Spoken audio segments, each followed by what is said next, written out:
Hello and welcome to Connected with Latham, where we discuss ideas, legal developments and business trends shaping the global economy. I'm Tom Evans, a private equity M&A partner in Latham & Watkins' London office. In this episode, we discuss whistleblowing and how the COVID-19 pandemic has underlined whistleblowing risks for private equity. I'm joined today by a fellow partner from the London office, Sarah Gadd.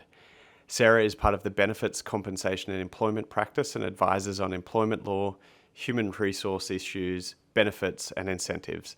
Thanks for joining, Sarah. Of course, Tom. It's great to be here. I'm keen to talk about the piece that you co-authored in Latham & Watkins' PE Views titled Pandemic Underlines Whistleblowing Risks for PE.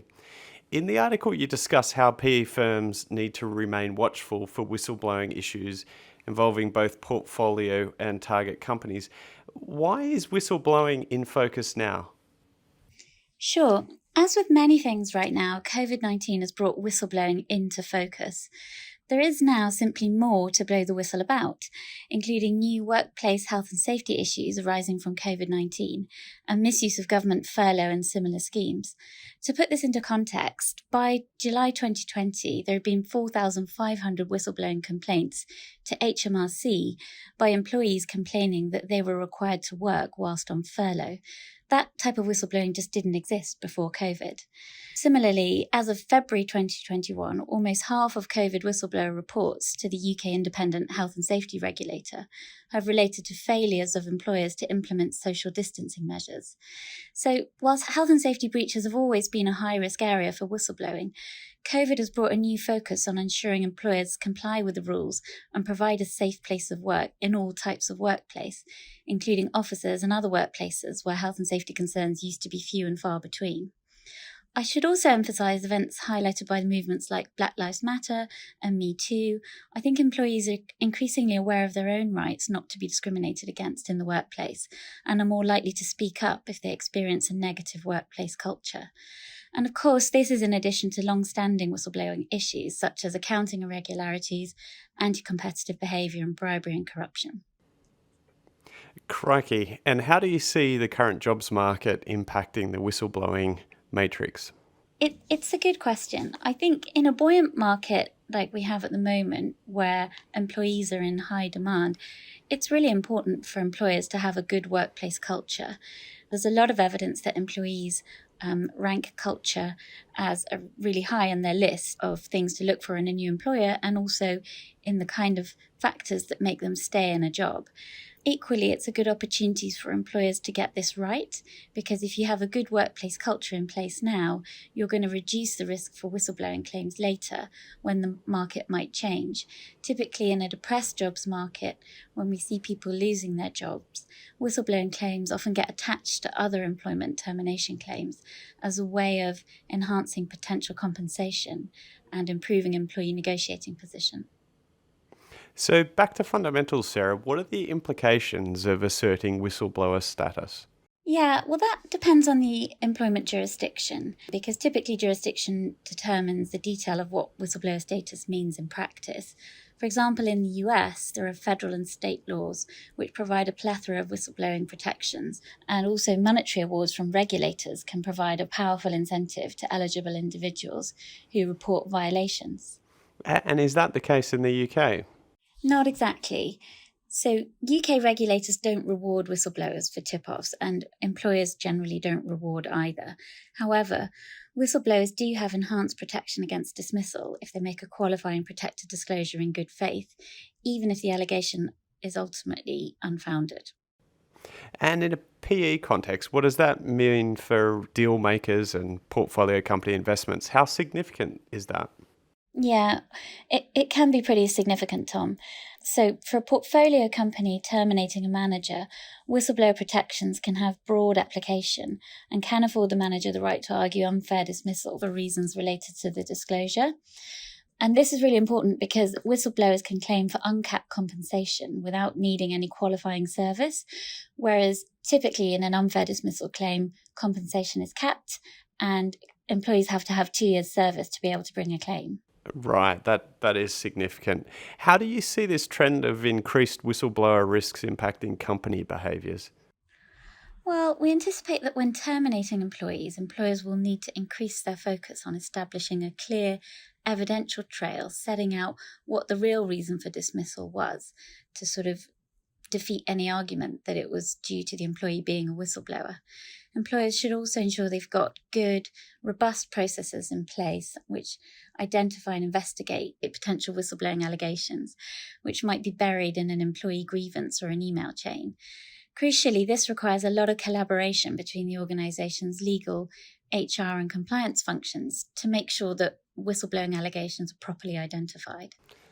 Collaboration is always good. But what about culture, though? In your article, you also discuss mitigating risk by improving culture. Have recent deals seen a greater emphasis on cultural diligence? Yes, they have. Absolutely. And it's not surprising, Tom. Not only are we seeing PE firms reviewing targets' COVID-19 response and compliance with the furlough scheme, but also broader health and safety procedures, and looking to better understand how the target maintains a healthy corporate culture. This can include reviewing the company's whistleblowing data, understanding how it handles reports, the outcomes it reaches, and how solutions are implemented. And when you're carrying out that due diligence, Sarah, what does a healthy corporate culture look like? Yeah, in reality, that's quite hard to define. And there isn't a perfect company culture that will fit every organisation. And there isn't a perfect way of handling all allegations of misconduct. But when it comes to whistleblowing, I think the key is that employers should encourage a culture of speaking up without retribution. I see. And how can companies make that happen? It can be challenging, but there are a lot of tools available that employers can use. It's important to have risk management tools such as the Latham and Watkins Culture Assessment Framework can help buyers and targets measure and monitor an organisation's cultural trajectory and identify and address difficulties should they arise. The Latham and Watkins Culture Assessment Framework can also be used to review companies' whistleblowing processes and help businesses to adopt workable solutions. And what do some of those examples of best practices for whistleblowing look like? There's a lot to dig into here, but just to mention a couple. Firstly, implement a robust whistleblowing policy, outlining the process by which all whistleblowing complaints should be raised and how they'll be investigated. Secondly, formulate a clear strategy on how any investigation into whistleblowing allegations will be handled. This should cover who will run the investigation, who will be interviewed, which documents will be reviewed, how will the interview questions be framed to ensure that they're careful and consistent. But again, I'd recommend you take a look at the Latham and Watkins Culture Assessment Framework, which you can find out about on lw.com. Ultimately, I think it's a case of a stitch in time saves nine. Maintaining a compliant environment and taking the proper precautions will reduce the likelihood of a whistleblowing claim, which ultimately will save firms time and cost and reduce the risk of reputational damage. Well, it's been fantastic speaking with you, Sarah. Thank you very much for joining me. Likewise. Thank you, Tom. Thank you for listening to this episode in our Connected with Latham podcast series. You can subscribe and listen to new and archived episodes of Latham's podcasts on lw.com, Apple Podcasts, Google Podcasts, Spotify, or anywhere else you listen to podcasts. If you'd like more information about the topics in this podcast, please email us from the links located in the show description. We hope you'll join us again next time.